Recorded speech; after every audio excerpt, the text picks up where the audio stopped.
I am a social entrepreneur. I am a woman and an entrepreneur, and I know a lot of beautiful women entrepreneurs, and I hope that there will be more of them. I love the subject of education so much. I know that I have 15 minutes, but I can talk about it all day long. So if I go over the 15 minutes, just switch the microphone off. So basically, that's the recommendation for the organizers.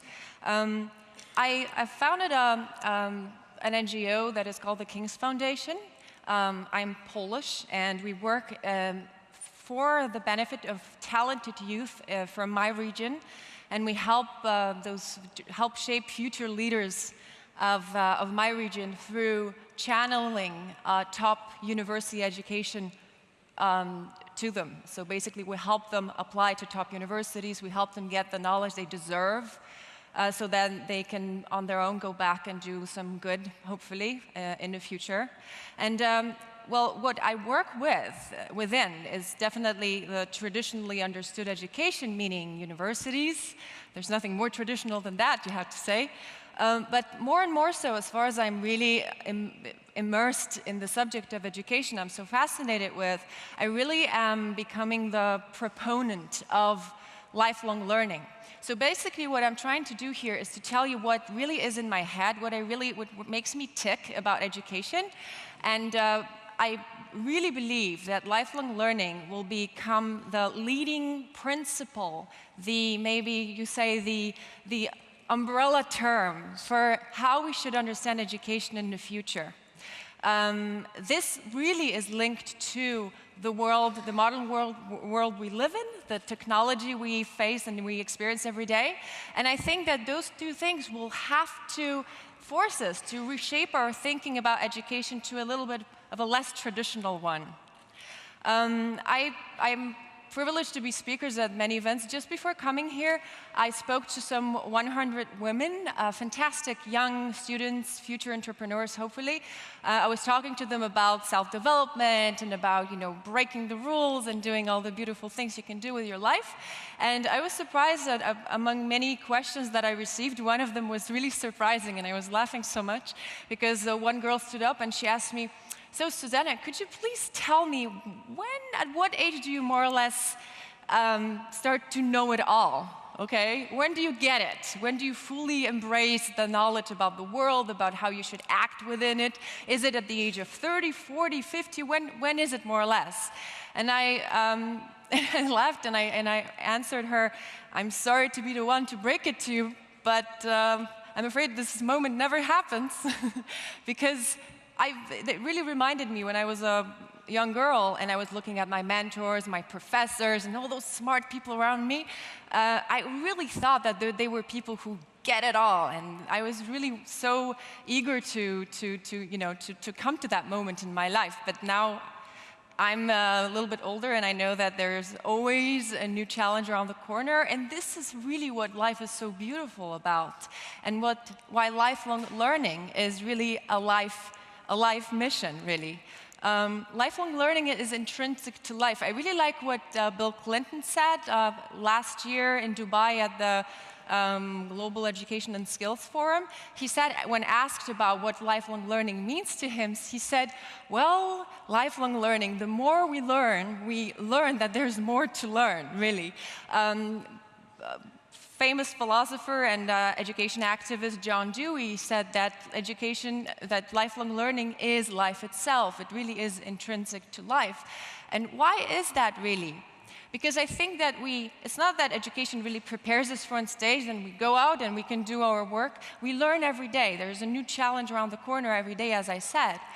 And what is really important in when we learn is when we approach those life intermissions. So in my head, lifelong learning is really about approaching and transgressing those life intermissions. What are they? First going to school, then switching from primary school to high school, then high school to college to postgraduate, hopefully. Then first job, then switching jobs, then maybe starting your own business. All those challenges that are so important in our life. Social psychologists call it operational thinking. Going back to John Dewey, he said, when writing his famous book on how we think, he said that human brain is constructed the way that we really start to think when we encounter a problem. And maybe today we talk so much about going beyond the comfort zone, because this is really when we start to think about how we can be better, how we can improve ourselves, etc. And I know that lifelong learning institutionally is really related to adult learning, so learning opportunities for people who probably want to learn more or didn't have the chance to get traditional education earlier on. But I think that because of those life intermissions, lifelong learning really starts somewhere here, meaning when we start to develop our identity, who we are in this world, because that will really influence what kind of questions we ask, really. If we, for example, think about the definition of common good, okay? And if we identify ourselves as being French, Polish, German, whatever the nationality is, this will be the scope of your issues that you identify. But for example, why don't we say I'm an Earthian and French and Polish and German and etc. Then the scope of opportunities and challenges that we tackle is much larger. The common good here has a totally different definition. Because I think it's so important to identify what problems we tackle, because only when we only are able to tackle problems we are able to identify. We're only able to take up challenges we're able to name, really. So what kind of problems we really talk about when it comes to lifelong learning and education today? Well, this is me. I had a different haircut. This is Professor Mohammed Youmis. I mean, I'm next to him, not he next to me. Nobel Peace Prize winner, founder of Grameen Bank, etc. I had a chance to talk to him over a year ago, and he said something really important that stayed in my head, was that today the young generation is the most powerful generation of all generations in history, simply because the generation has access to technology. But he says our young generation is not willing to use that technology for the right purpose.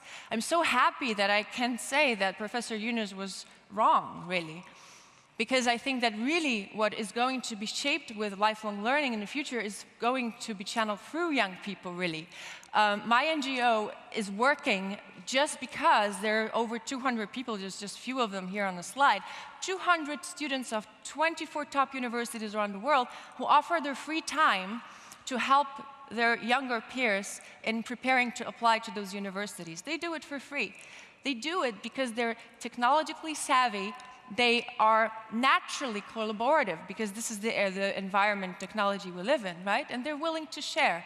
There's so many other initiatives, open classrooms, Mathieu will talk about it later, and Cheryl's initiative for women, such a beautiful concept. There's Global Shaper, World Economics Initiative, that is just really perpetuated by young people trying to change reality for others, for their peers in cities they live in.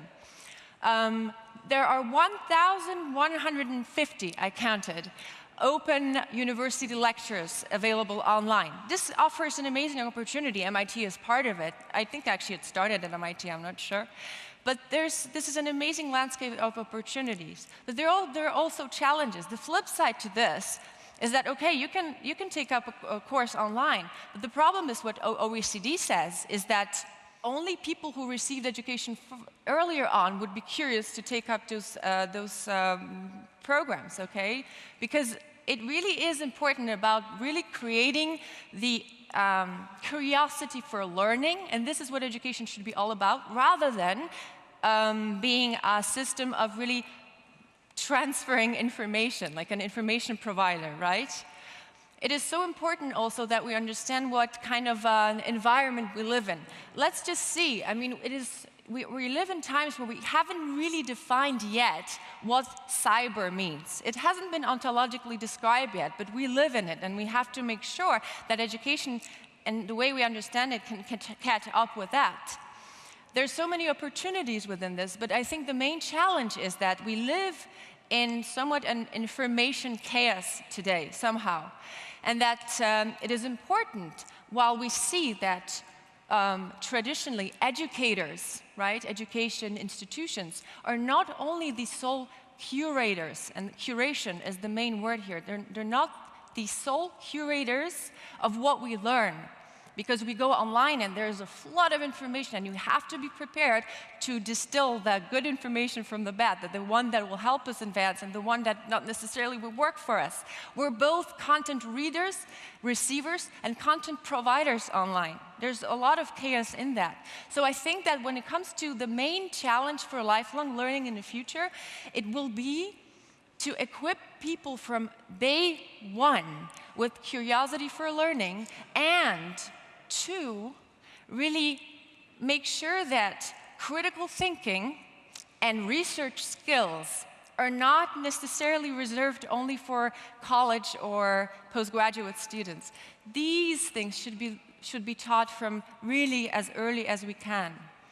Curators, we are the curators of information we receive. We are the lifelong learners. Traditional education will remain, but it is not going to be the sole provider of information. And we have to, I hope we will talk about it later during the panel, we have to make sure that lifelong learning and the way we design education are in congruence with that. I love what Dalai Lama said, that there are only 2 days in a year where you can't do anything, which is yesterday and tomorrow. So I'm happy that we're today here, and we'll talk a little bit more about education. Thank you so much for having me.